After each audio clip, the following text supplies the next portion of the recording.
One of the joys of my life as a monk is finding brotherhood with the Thai Forest Sangha. From my earliest, well, I'll tell the story, and then I'll get to your to your question specifically, but I want to give a context for it. 3 Steps, 1 Bow had finished. It was now 1980. We arrived at City of 10,000 Buddhas in 1979. And it was time for the winter Chan retreat. We did 21 days in the winter of 12 hours of sitting a day, sitting and walking, sitting and walking. We do an hour of sitting and 20 minutes of walking, and an hour of sitting. And we were in day number 6 or 7, and everybody was really, in that kind of sleeping samadhi, half awake, half asleep, and fuzzy head. And the door opened, and in came Master Hua. Master Hsuan Hua, our founder here, and our Venerable Abbot, said, "Come over here," he said to me. "I want you to meet someone." And I walked over, and there was this very tall, and I have to say rather stern-looking American monk. He looked no nonsense. He looked like someone who had actually, in the language that we would use, someone who had actually resolved his mind on cultivation of the way. Someone for whom bodhicitta was a reality. And Master Hua said, "This is Ajahn Sumedho," he said. "He has been through a famine in India and survived. He has walked all over Thailand. He's an American who has resolved to leave home and cultivate long before you even heard of the Dharma," he said, speaking to me personally. He said, "You should bow to him and take him as your role model in cultivation," he said. So how important was that image given to me of the American monastic Sangha already taking roots in Western soil. So that was my first introduction to Ajahn Sumedho. And another image that I wanted to share with everyone was when our teacher, Venerable Master Hsuan Hua, was in the last days in this body and was on his way to entering nirvana not long. I got the message that I should find out if Ajahn Sumedho was in the country. And so I made a few phone calls. I think I called Ajahn Amaro was in San Francisco at the time. Amaravati didn't exist at that point, or Abhayagiri didn't exist at that point. So I called and they said, yes, in fact, Ajahn Sumedho is here, he's visiting. So I said, would it be possible for him to come with me down to Los Angeles and pay a visit on Master Hua? And so I was able to communicate that to Ajahn Sumedho, and he said, yes, I would like to go. And so we went down on the Southwest Airlines, myself and Ajahn Sumedho, down to West Covina and to where Master Hsuan Hua was there. And they exchanged some pleasantries and affirmed that in past lives they had been what in Chinese are called tongcan daoyo, fellow cultivators on the path in past lives, and how they knew each other. And Master Hua said, I understand that Ajahn Amaro and yourself have been looking for a suitable home for the Thai Forest Sangha in America. Ajahn Sumedho said, yes. And Master Hua said, well, we have a piece of a mountainside. It's pretty rugged. It's suitable only for monks. And I wonder whether you would accept that as your new home. And Ajahn Sumedho said, why, yes, we would, he said. And that was the official beginning of what is now Abhayagiri. So those are some very deep and personal memories that I have regarding our, as they say, Venerable Father, Luang Por Sumedho, and I would like to invite him now to share his Dharma wisdom with us, please.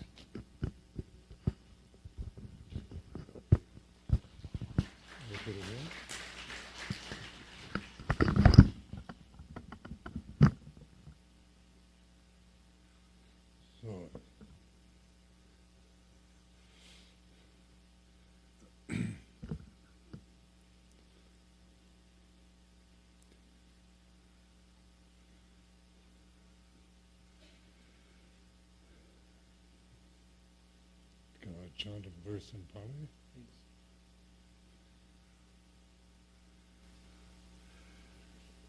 Namo tassa bhagavato arahato samma sambuddhassa. Namo tassa bhagavato arahato samma sambuddhassa. Namo tassa bhagavato arahato samma sambuddhassa. Aparuta de sangama tassa tawaraye suravanta bamunjantu satang.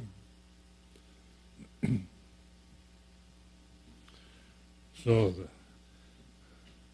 with respect to Venerable Hang Lu and the Sangha present, lay people, it's a real pleasure to revisit City of 10,000 Buddhas. I've been retired, if monks can retire, and live in Thailand, returned to Thailand for the past 4 years. And there I lived quite a reclusive life in a forest monastery. So then I promised Ajahn Amaro on my 80th birthday I would come to Amaravati for the celebration of that event, which will be on the 27th of July in Amaravati in England. And when we reflect upon these kind of material developments, not just the physical structures, the beautiful new university buildings here, or the beautiful reception facilities, the Dhamma hall at Abhayagiri, we can focus on this, or seeing the talking with Dharma Master Heng Lu, saying, "Oh, it's a full house here. The place is we have about 19 or 20 monks, about 70 nuns, many lay people. The schools are full. The schools are waiting for the new buildings to be used, so that the other buildings can be freed up, so that the schools can expand." So we can see these as signs of success or abundance, things going really well, things as we would like. But one of the most common teachings of our own master, Venerable Ajahn Chah, that he would repeat very, very often, he would say, success and failure are of equal value. Liking and disliking are of equal value. And maybe the last thing is we could consider him like a national master in Thailand. He teaches in the Royal Palace, I heard, regularly, and goes around the world and teaches at all the Thai embassies. 法师呢，他也是泰国皇室，皇室的应该就叫国师，然后就教导很多皇室这些他们的一些皇室的人员。So we're very fortunate to have Ajahn Jayasaro here with us today to teach us the Dharma. So when you have this well-established sattva, faith, where you are creating external and internal safety and trust, well-being through sila, where you are putting forth right effort, you're being patient, mindfulness will become stronger and stronger. And when mindfulness is uninterrupted, you have a steady stream of mindfulness, certain changes take place in the mind. Mind becomes very firm and strong and bright, and feelings of rapture can arise and great happiness. So when mindfulness has a consistency and it's interrupted in this way, these changes that take place in the mind we call samadhi.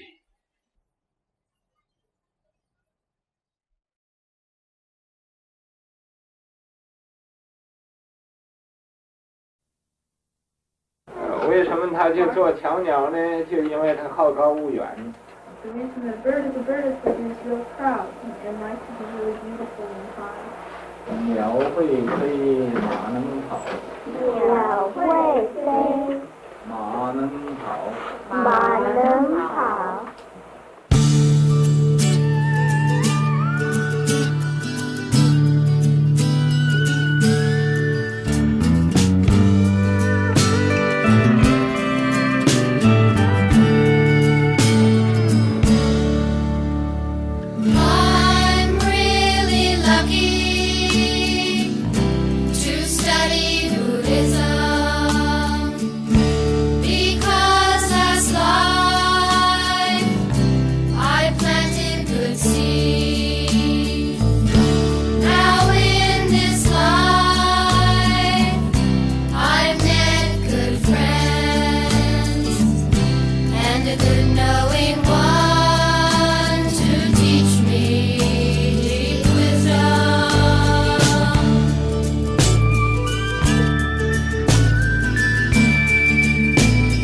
that sounds pretty, there's so many doomsday scenarios and depressing events taking place just because people create more problems through thinking, through clinging to beliefs, to perceptions, and they don't know their true nature is already perfect. They trying to find perfection in a world that was basically created out of ignorance. So I offer this as a reflection. Andmayang Dhammakatha Sadhukarang Dadamase Sadhu Sadhu Sadhu Anumodami.